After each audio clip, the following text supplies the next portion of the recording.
Bien-aimé, les bienfaits ne se perdent jamais. Batu mingi ba boya ko sala bolam, ba kata ko sala bolam suite ke alobi na moni na sala mingi futanga le côté. Et ba mususu pe ba boya ko sala bolam suite azoyi ba te récompense ne ko ta nengeni après avoir ko sala bolam. Shalom shalom peuple de Dieu. Zamba pambola bino continue so obozami partout dans le monde. Nazondi makena occasion oyo et na iloko nzamba linga lobela yo. Nanzela ya votre humble serviteur l'apôtre Isaac Ilonga. Et bien aimé dans le Seigneur, nous avons un thème qui nous partager dans le moment oyo. Bible zolo baboye. Les bienfaits ne se perdent jamais. Bolamu et bunga kate pe bolamu ici la kate. Avant na kota na na profondeur, il y a message oyo na sambeli Seigneur merci na occasion au pesibiso bengi biso tozala parmi ba vivants. Tika gloire na yo père de gloire pe benedicte na yo et reposer le konabiso. Ndekonia sosi occasion kwa émission oyo prédication otika azala beni na kombo na Yesu Masia to sambe na kondima. Amen. Bien-aimé, les bienfaits ne se perdent jamais. Batu mingi ba boya ko sala bolam, ba kata ko sala bolam suite ke alobi na moni na sala mingi futanga le côté. Et ba mususu pe ba boya ko sala bolam suite azoyi ba te récompense ne ko ta nengeni après avoir ko sala bolam. Mais na lingina rassurer papa, maman ndeko mwasi mobile na opportunité oye pe samelio que les bienfaits ne se perdent jamais. Si vous lisez le livre de Galates chapitre 6 verset 7, ma combien zambé zolo baboye. Ne vous y trompez pas, on ne se moque pas de Dieu. Ce qu'un homme aura semé, il le moissonnera. Oyo mutu akolona yangoye akobuka. Peuple de Dieu, nazo biso bosolo na ye koyebisa yo vrai. Bible zolo bakeno ce qu'un homme aura semé, il le moissonnera. Mais ils ont un facteur yater na kati wana. Facteur yater na lingina lobela nini? C'est que toya bango malamu ke muto aloni légumes akobuka légumes na temps convenable. Mais muto aloni légumes na oya loni madesu na yebisio bosolo bakosa la récolte na période moko te pe na temps côté parce que ba dire na bango même ezali différent. Voilà pourquoi on remarquer bandeko mususu ba lona biloko makasi ba ozela babuka. Loko la moni erumeli amona zo zoate akanisi nzamba bosani te bien-aimé. Nzambe abosana kate bolamu oyo mutu asali. Nzambe ignoraka te acte ya bienfaisance oyo mutu asali. L'homme peut facilement oublier, mais Dieu n'oublie jamais le bienfait. Yamona yako ebisa ndeko moko. Oyazi opportunité oya kwanda biso nanzela ya chaîne oyo télévision. Nazo croire que ene loko nzambe azolinga apesa yo, ene loko nzambe azolinga sana yo. Mais nzambe azosenga yo pe eloko moko osala. Afin que na sima ya acte ya bolamu wana nzambe akosala quelque chose. Na tangi verset biblique rapidement. Toujours dans Galates chapitre 6, dans verset 7. Mais comment nzambe zolo baboye? Ne vous y trompez pas, on ne se moque pas de Dieu. Ce qu'un homme aura semé, il le moissonnera. Dans verset 8 à l'objet, celui qui sème pour la chair, moissonnera de la chair. Moissonnera de la chair la corruption. Mais celui qui sème pour l'esprit, moissonnera de l'esprit la vie éternelle. Bien-aimés dans le Seigneur, nazobi sabino makambo afin que vous compreniez que bolamu adamu koloma côté bolamu ekopola bolamu ekobeba parce que nzambe oya sali promesse aza fidèle. Tango bazolo bakeno c'est que un homme aura semé il le moissonnera. Bazoli ngabalo bake bolamu nyoso mutako sala. Mais nzambe akofutango na balolenge ebele. Je connais un homme méchant oya semaki makambo mabe na kati ya vie na ye. Et cet homme na kombo ya Saoul azalaki roi pendant son règne. Cet homme appelé Saoul asalaka bolamu te, asalaka ba erreur ebele. Et ba erreur ebele o Saoul asalaki pendant son règne. Bible telesi biso comment était sa mort, comment sa famille était finie. Donc nous comprenons facilement que ceux qui mutuazo koka ko sala bolamu te, mabe oya zo sala eza semence. Oya o sala bolamu pe bolamu o sala eza semence. Yango moni notre frère Paul azote ya na livre ya Galates. Azope sa présent au koloba boye. Na kata livre yango toujours na Galates chapitre 6 na verset 9 a insisté koloba ke ne nous lassons pas de faire le bien car nous moissonnerons au temps convenable. Gloire au Seigneur.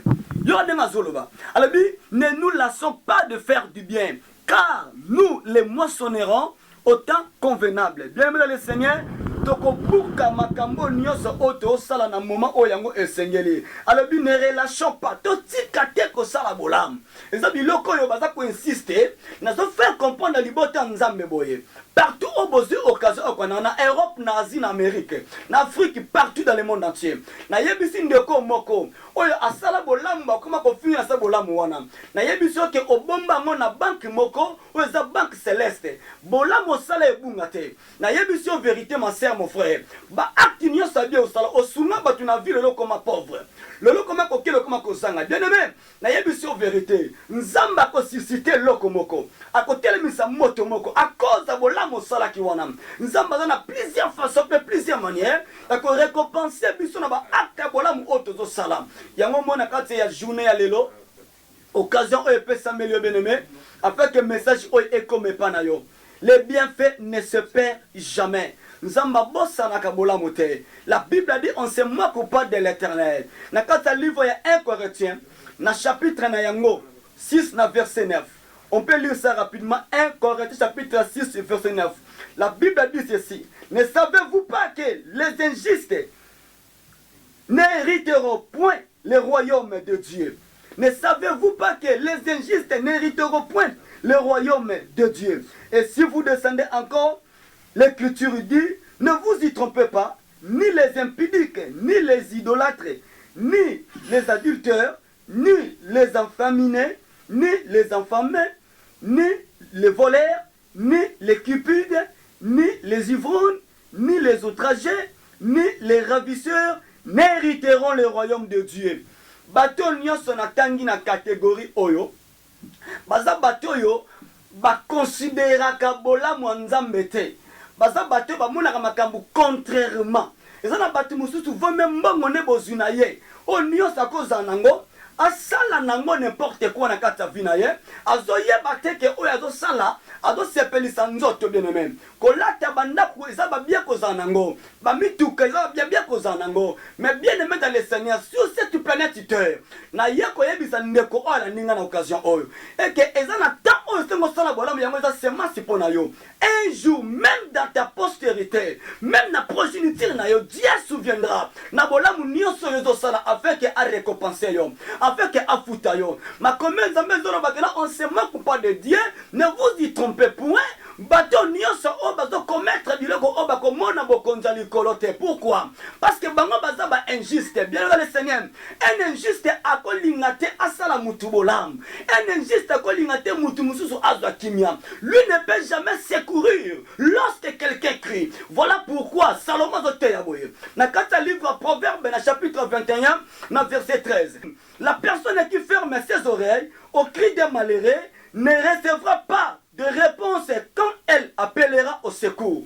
Alors que moto nyonso akangi matoi na ye aboko yoka kolela ya bano azolela ya mobola ya mutu azangi alors que moto wana akoza au secours te na mokolo ya kokanga bien-aimé na yebisio vérité na kena côté ya une fois na dispensaire moko na clinique moko pito eza hôpital moko munene na kata Kinshasa au clinique universitaire na bano te na kata ba pavillon et pendant que nazo te na kutini na kuti papa moko gravement malade balobi ke azobela cancer na eza makila ba ozongo se makila ezosila ba foi na déjà bebaki en moto na kutaki na état wana et c'était un homme riche il avait beaucoup d'argent na banote yaye na bise est-ce que tu as la foi est-ce que yozo ndimake nzambe akobikisa yo eh papa j'ai la foi na bise est-ce que papa on est le côté oyo kolo bato yebisa nzambe a se souvenir na yo soko yebisi na eloko sela nzambe eloko zeba ke nzambe ko kanisa na yango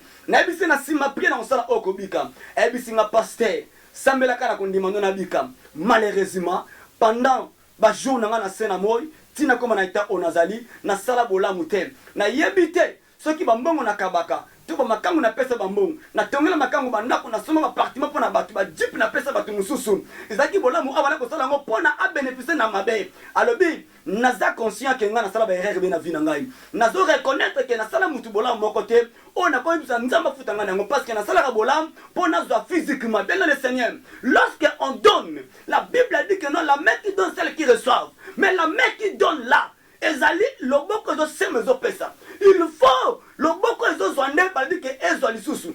Pour la zone makambo oyo alobi ke loboko ezo pesa yango nde il faut lisusu yango ezwa. Na comprendre yango te o mutu apesi atika la main vide.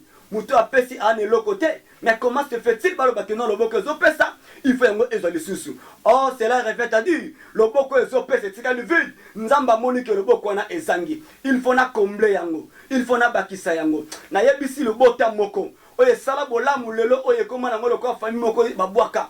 Moto moko sala bolamu babosa na ye. Akipa batu moko azoswe na bango me babosa na ye. Loko a cause de bolamu na ye batu mususu batanga ba classe me babosa na ye. Nzamba tinda korbo na vina yo. Au nom puissant de Christ Jésus. Sozo ndi makambo na zoloba. Grâce à Nzambe ekota na kata ndaku na yo. Likola banu na kombo na Yesu Masia. Makome beke moto akangi mato na ye. Pour ayoka kolela ya pauvreté, kolela ba malheureté, le jour où elle criera, balbi que réponse à Nzambe pe koyate. Na yebisio ma sœur mon frère, eza flatterie mais je te dis vrai. Na kati ya journal lelo, occasion oye pesa melio, olanda biso, nanzela ya YouTube. Nazo biso vérité que ene loko Nzamba olinga kanisela yo. À cause de bien fait na yo. Na kati ya histoire il y a 2 Samuel. Na chapitre na yango. 2 Samuel chapitre 9 verset 1 à 13. Ce qu'on t'a dit solo wana bien. Il y a une chose où est comme si on a dit solo wana. Ma combien bêti le solo ya Mephibosheth. Na roi David. Au roi David azalaki roi oyo Nzambe avec opona après Saoul. Nzoka Saoul pendant son règne ayebaki Nzambe mais a comme kosala makambo hors la volonté de Dieu. Et vous connaissez bien l'histoire que Dieu avait rejeté Saoul enfin. Tant Nzamba tiki Saoul, Nzambe avec opona David. Tant David a vendu na bokonzi. Bien aimé dans le Seigneur. Il y avait un homme, on dirait qu'il moine. Il y a Saoul, na kombo ya Jonathan. Na kata histoire, dans le livre de 2 Samuel chapitre 9, verset 13, 1 à 13, Kuna balobi teke, Jonathan le la prince, parce que son père fut un roi. Et la Bible dit que Jonathan, alors qu'il ami intime à David, bien aimé, tango nzamba pesio, bato ba na seko ba karabangote. Tango nzamba zo visiter yo, bato ba na seko tika karabangote. Parce que yo yebite. Nino Nzamba kosala na bato bana sewana. David est ami ya Jonathan. Jonathan prince, David na famille pauvre, famille ya Isaïe.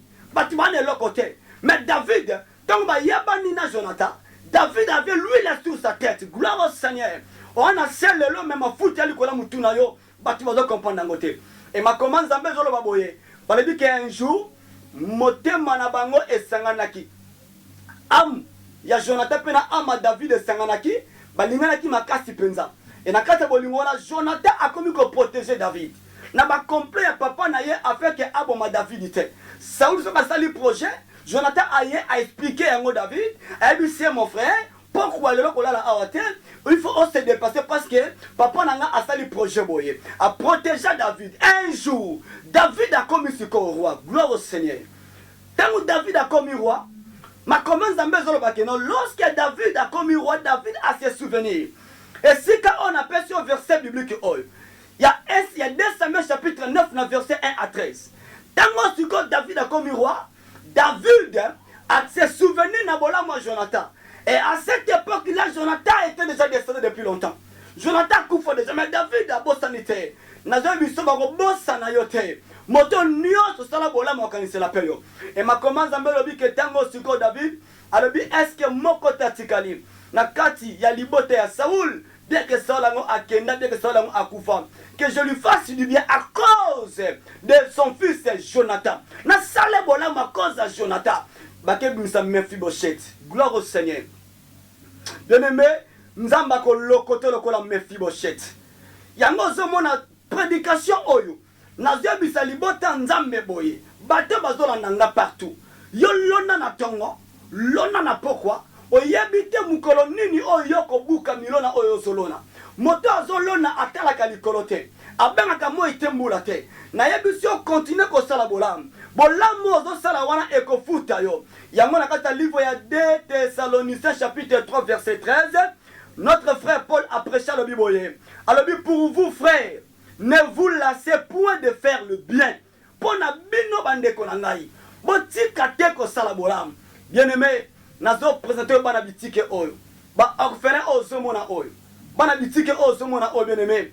baza bana oyo bakufeli ba parents bazala ba condition moko ya bien te na kata souffrance et misère na Afrique précisément na Congo na Kinshasa na commune ya Monga Flo na quartier Kimbondo oyebi condition ya mboko bien mais soko moni bana oyo bazo se retrouver na maboko na biso c'est parce que ba parents na bango bazate et bato bakako songa bango mukie ba moni ke ba kokate nazo charge na ngai moko na bande na ngai tiki nde bana oyo ba yena orphelinat la main tendue na sengi ndeko nyonso tu alandi biso a comprendre qu'il a porté un plus na vie ya bana oyo na lisungia mukia kosala nzambo aseli konase aotika la robosa na yete sozo ndimango na acte yo proposé au nom de Jésus-Christ Nazareth nzambo akanisela yo bien-aimé bano zomona ona ba image oyo ndenge moni bazolia wana lolenge nde ba vivaka lolenge nde ba liaka ba comme le cas libota moko et na kati na bango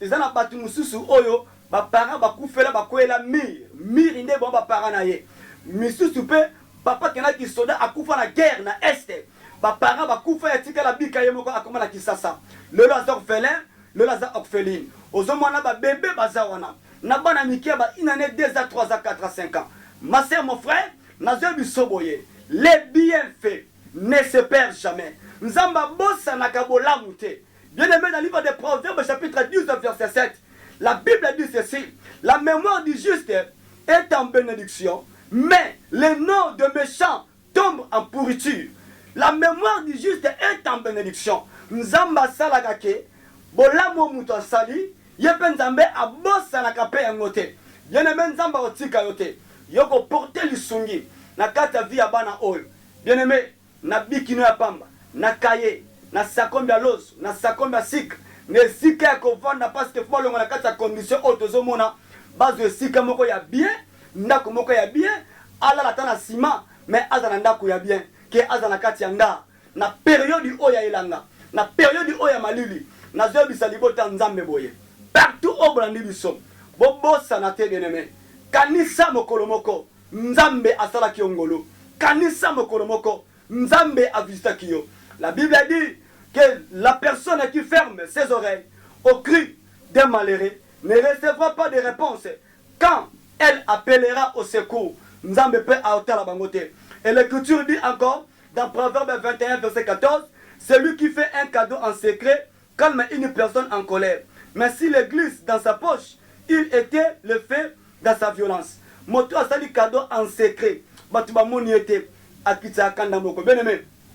Obike bolamu ko sala ke nzamba limso lisumu so salaki sans le savoir à cause de bienfait o sali acte moko boye sali ke nzambe alimbisa yo na mabe oyo salaki nazondima ke nzamba azala makambo alinga sana yo nondima ke nzambe ana makambo alinga visiter yo mais na bondeli yo peuple de Dieu na bondeli yo libota na nzambe et que motongo poto secours likona bana oyo nzamba lola alimbisa mabe na ye pe nzamba lola a combler na grâce na ye pe a restaurer vie na ye na nzela ya loso na nzela ya fufu ya huile pona bano bokfelin ba orpheline baza sans espoir ba yebi le côté ce sont les innocents mais tala ndenge bazo souffrir na yebi sinde komoko nzamba robosa na yote bien aimé dans le Seigneur les bienfaits ne se perdent jamais Mephibosheth azaki musika na lo débat muto ba buaka ki déjà asenga ki valeur pourquoi parce qu'il pète qui papa na ye koko na ye ki roi akufa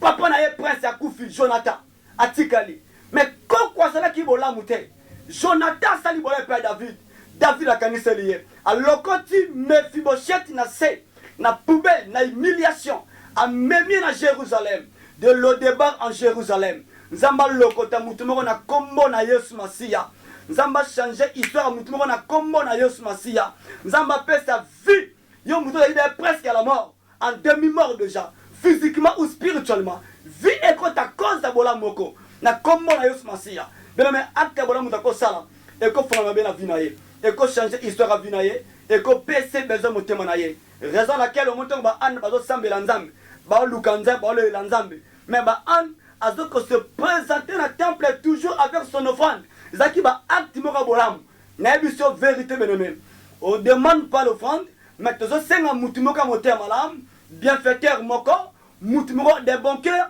ou akolinga apporter au secours na bana obo tali bilile koleka aw nazo croire que nzambo asali connaissait atika vina hotel. Que l'Éternel vous bénisse. C'est votre humble serviteur l'apôtre Isaac Ilonga nazo ndima ke nzambe ana makambu fasana yo ana makambu fo apambola yo okozala fortement béni et nzamba kotika yote ko bossa na eloko te. Les bienfaits ne se perdent jamais. Na sambeli pour na clôturer na bino longo. Tendre Père Dieu tout puissant comparable. Nzamba zali Père miséricordieux. Nazo ndima ke Père de gloire. Ndeko mwasi ndeko mobile. Papa maman alandi biso nzambe partout esika oyazali. Tika ete grâce na yo accompagner ye. Sala ye bolamu nzambe. Kanisa bolamu asala oba bossa na ye. Tinda ba korbo ba secourir ye. Nzamba Israël na tshonza mena kati épreuve. Bible dit que non mettez-moi en épreuve, c'est na ko fongola likolo te. Mutu nié se ko poser acte bolamu. Likolo ya vie abana ol. Nzamba Israël likolo ko sunga ba felin, ko sunga ba felin na bakisi, na ba soutien na bango makambo ebele, na kolia pamba na kopa mai. Nzambe kamisela ye. Na kombo na Yesu Masia, na sambe na kondima, ndetolobi. Amen. Que l'Éternel vous bénisse. Merci beaucoup.